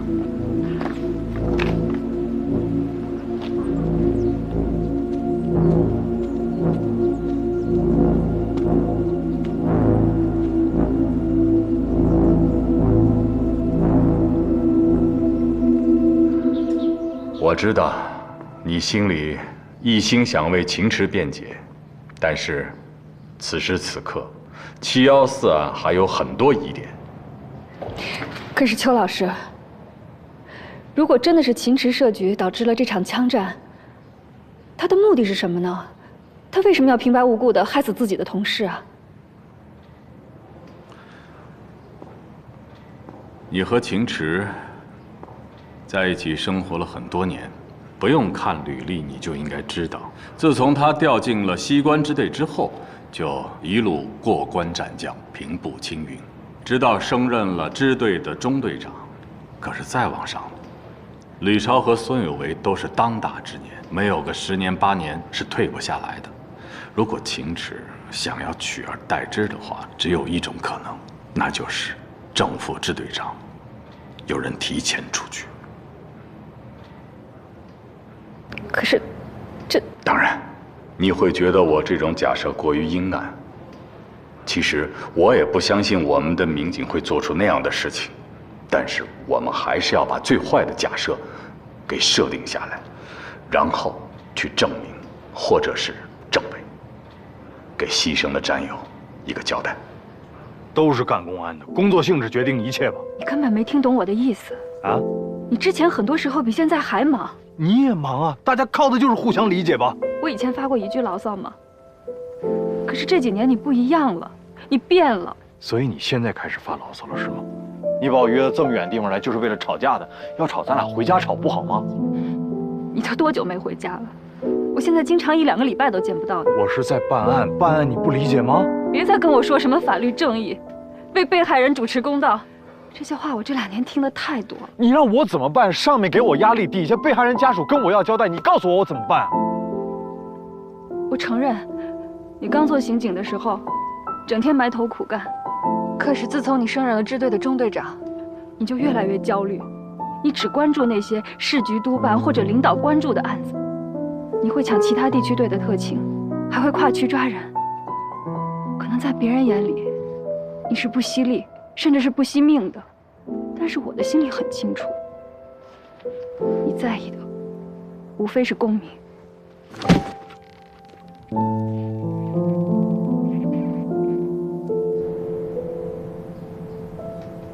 你也知道，有专业医师的诊断，那么他现在的状况应该是真实的。所以我们要调换我们的思路和方向，找到突破口才是。比如说那个程老四。小凤，你应该清楚，督察方面外形资源实在是有限。是我们现在知道了这个人叫什么，也许是绰号，但是就凭我们现在的能力，很难找出来。那我们可以请求其他各支队的外勤探组，给我们提供协助。长风支队倒是答应了配合调查，但是我觉得在这件事情上，人多不见得能出活。我倒是有个想法，小凤，你和秦池需要保持联系。我呢，对你是完全透明的，有些信息你跟他也可以是透明的。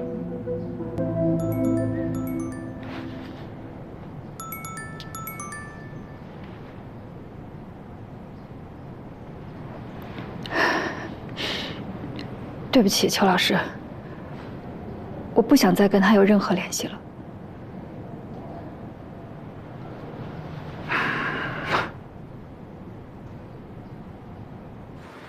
秦队，钟尔飞和那个女孩都没有案底，所以2组指纹没法做比对。法医鉴定说那血根本就不是人血，挖出来那条狗被砍了10几刀。如果不出意外的话，屋子里面的血应该是他的。周围的走访没有任何结果，因为这儿地界太偏远了，人口流动性又很大，很难找到什么目击线索。您看，咱们现在杀条流浪狗不能算犯法，何况在这种地方。是啊，但这小子砍了那狗10几刀，还把他给埋了，这做事很矛盾啊。这属于突发暴力行为后的愧疚感。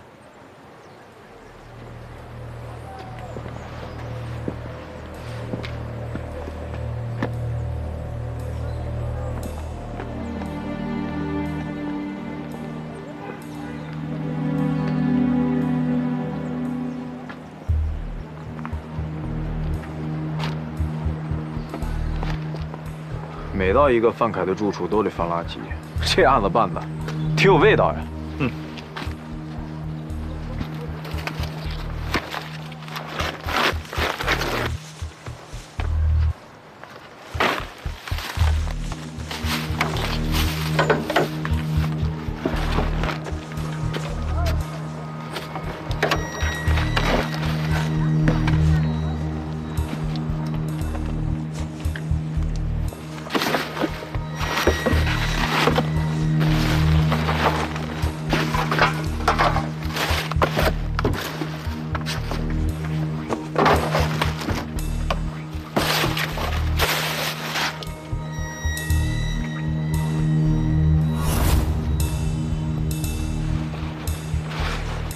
车胎这不是新的吗？这谁这么浪费？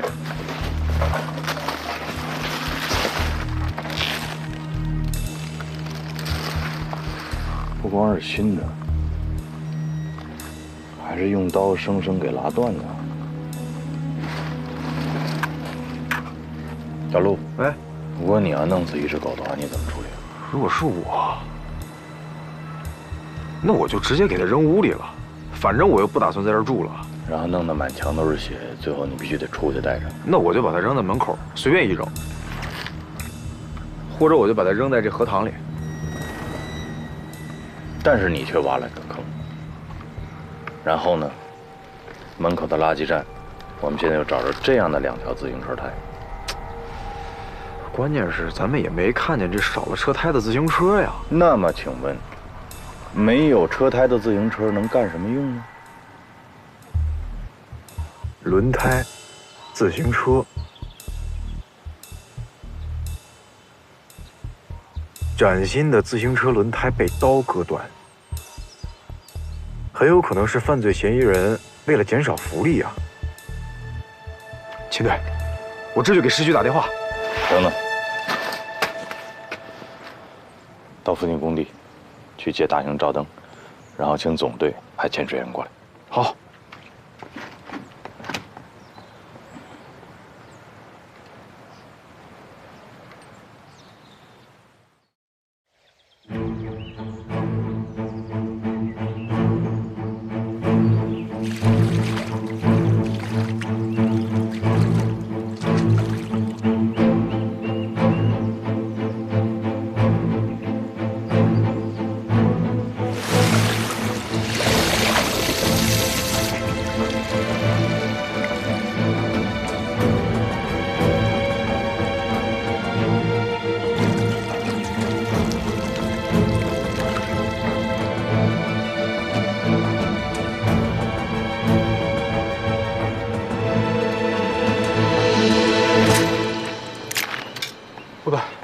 现在尸体确认了，是一具女士。抓紧时间做尸检。是。等尸检报告出来之后，赶紧核查她的身份。好。范凯有重大作案嫌疑，通缉。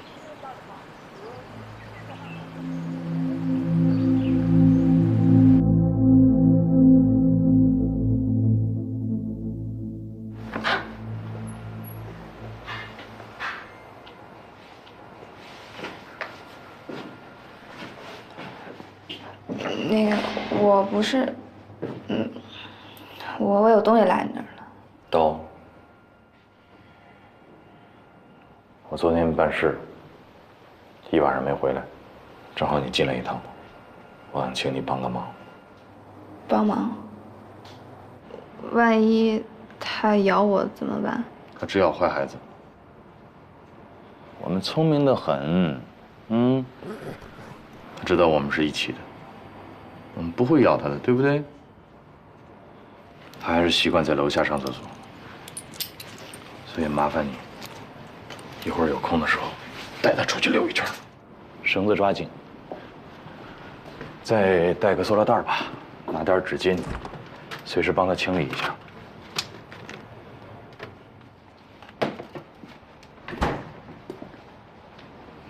你要是饿了，这有吃的啊。不够的话，冰箱里还有，那儿有微波炉，你可以热一下。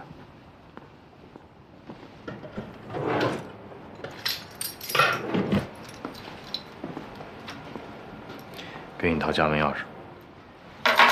等你遛完它，你愿意到这儿歇着，或者接着在楼道里蹲着，随你。就一点，别离开。我有事跟你商量。跟我商量什么？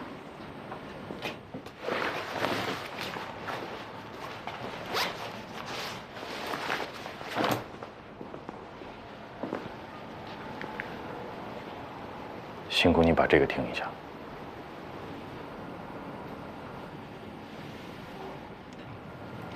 这是一段电话录音，2个人的，其中一个是我。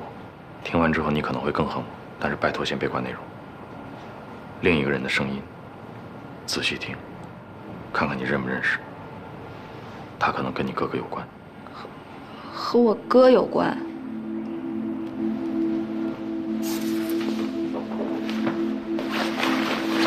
7月14号的晚上，我们在龙华路仓库跟你哥哥那些人碰上，可能是被人设计的，而且这个人也许就是我，但是具体怎么设计的我完全想不起来了。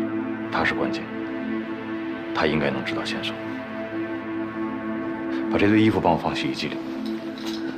昨晚你一直没回来，我还以为你去安抚你前妻了呢。为什么要安抚他？ 啊！我昨天没时间，现在去找他。啊！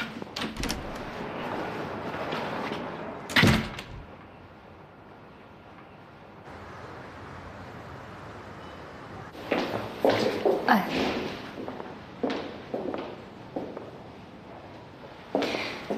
我跟你现在已经没有任何关系了，而且我是督察处的，我得避嫌。以后你不要再来找我了。她是晨曦的妹妹。 谁？你见过的女孩啊，晨曦的妹妹。这一段时间以来，她一直在找我，要给她哥哥报仇，而且差点得手。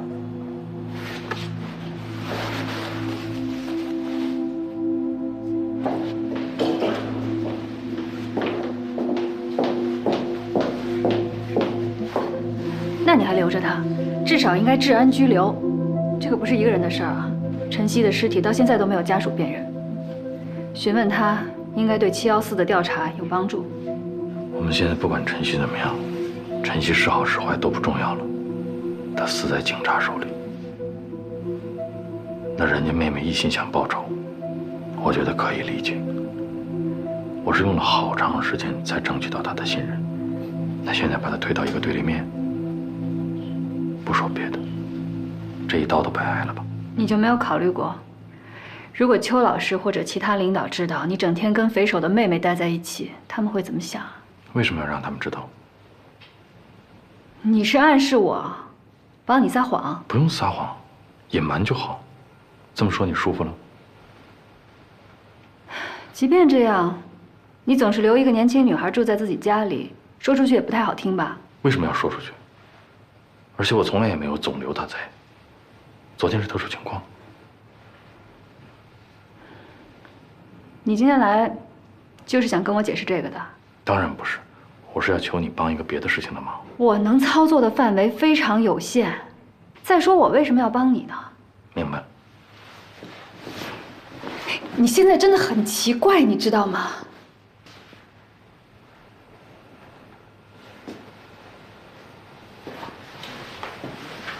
心理辅导员说，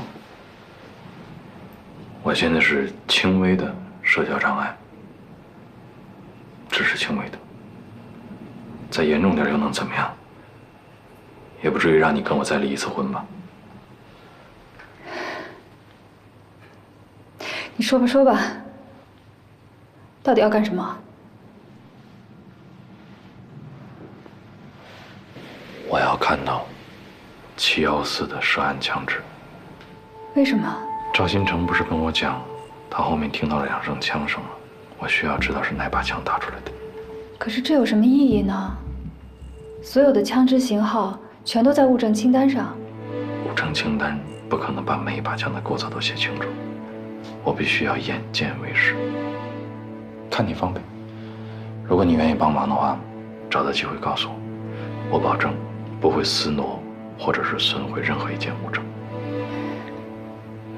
我看看吧。不过你也得答应我一个条件。昨天我转交给你的快递里到底是什么东西？如果跟714有关，你必须得告诉我。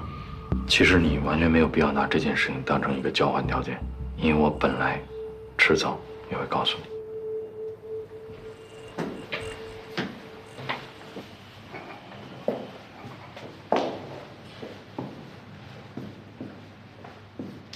我要走了，队里有个命案要办，拜托你了，找到机会告诉我。你等一下，再让我看一眼。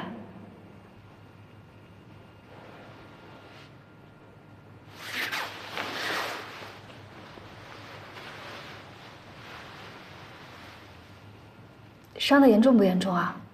有没有伤到脏器？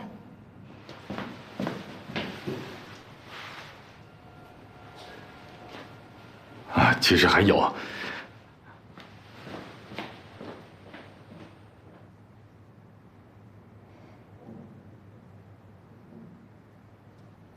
根据尸检报告显示，身体上并没有出现针孔注射，但是呢，他的血检报告显示2甲基苯丙胺是超标的，应该是稀释的，死亡时间不超过48小时，死因是被勒死的。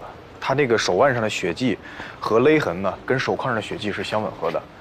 河道里发现了他的书包，里面有身份证和学生证。他叫张静文，21岁，福建人。啊？哦，我想起来了，是有这么个小姐姐，跟你描述的很像，福建口音，确实好久没来过了。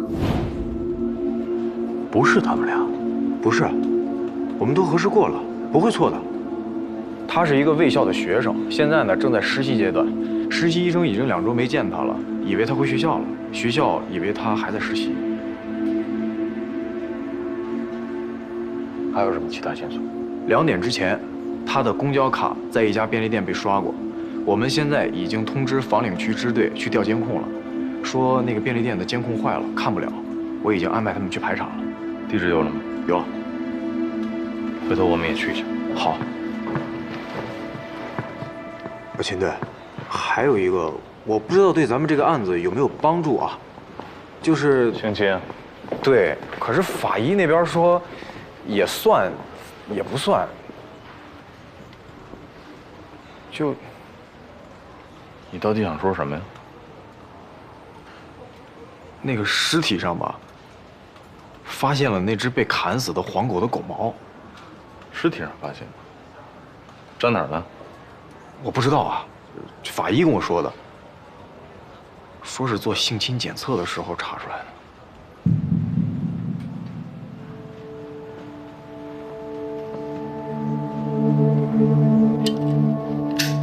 秦队，您的弹夹，小陆，你的。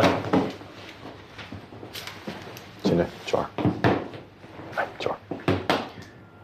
有这必要吗？现在也没有线索指向范凯持有致命性武器啊。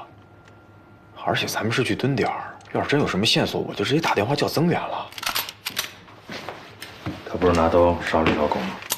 不就是把菜刀吗？都捞出来了。我养狗。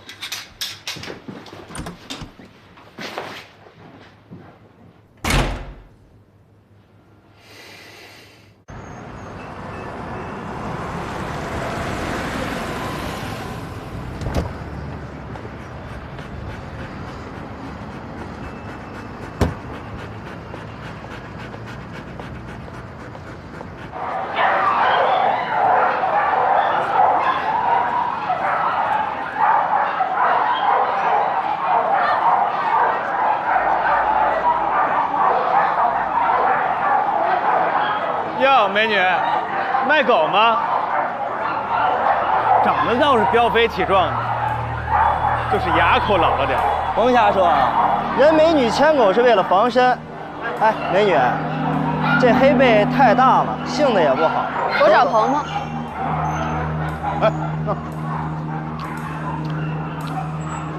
狗眼看人低，知道吗？都他妈是废物，还不抵狗呢。哎，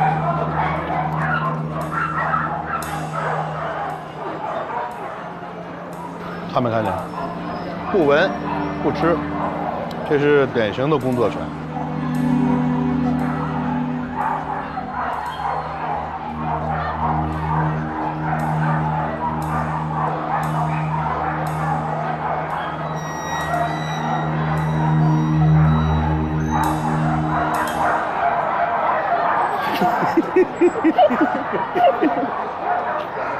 小丫头，你跑哪儿去了？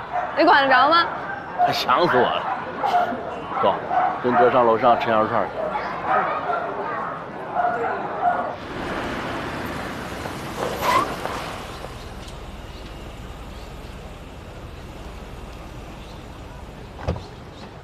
娄爷，您这是？能不能告诉我更多的情况？可以吗？请你理解一个做母亲的心情。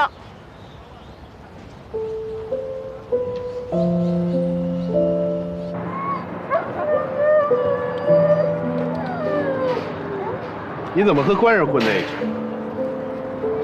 这狗就不能是我的吗？你也不想想我是干什么？你既然能牵着它来，证明你和狗主人的关系不错。这种退役的军警犬是不可能放到社会上给老百姓养的。我还想呢，你什么时候能想起来找我？你哥出事的第3天，我才知道消息，我立刻跑到学校去找你。你一直没有上课，我又托人到公安那边打探消息，也没有结果。现在看来，你是被公安收走了。你也太瞧不起我了。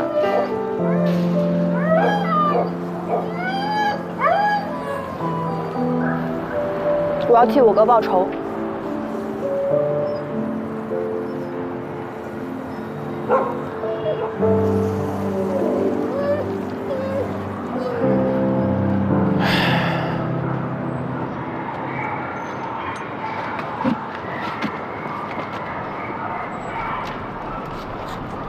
我听说那天和你哥交战的警察全都挂了，你还找谁报仇？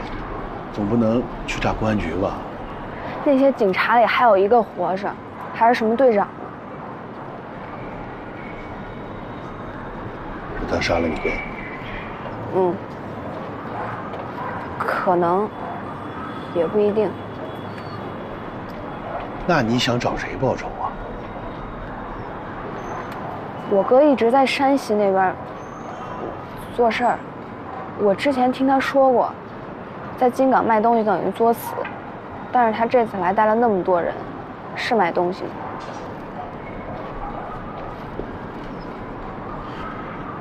这次你哥来，我们俩就在路边匆匆见了一面。他说最近生意不好做，想回金刚寮比账。什么账？那他没细说。那你也不知道我哥到底是来干什么的？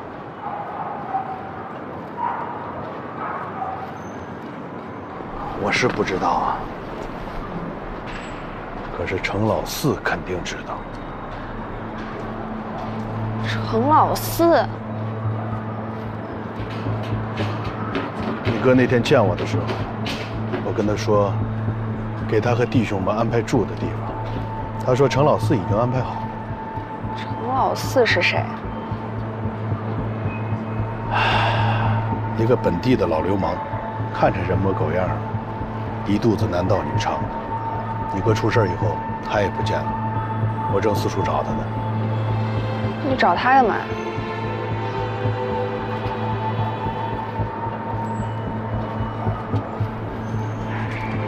我当初劝你哥早点收手，他不听我。就算人各有志吧，但要说谁牵线害了他，我不说让这孙子递偿对命，也得把你后半辈子的生活费要出来。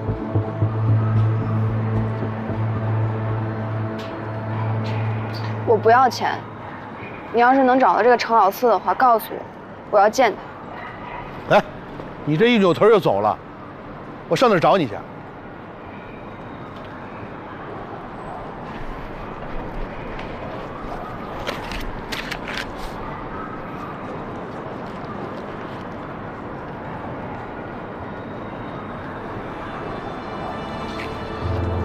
以后缺钱了，来找我啊！这么土豪的话，我自己说着都不自信。哥跟你说，要是没饭吃了，我这儿永远给你留双筷子。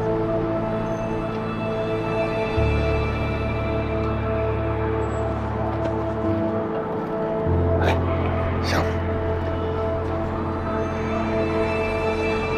小妹。在外边小心着点啊！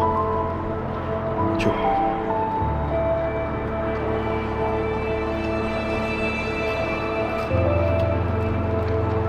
走。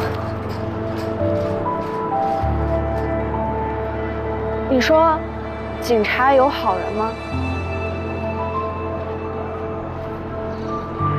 你觉着我和你哥是好人吗？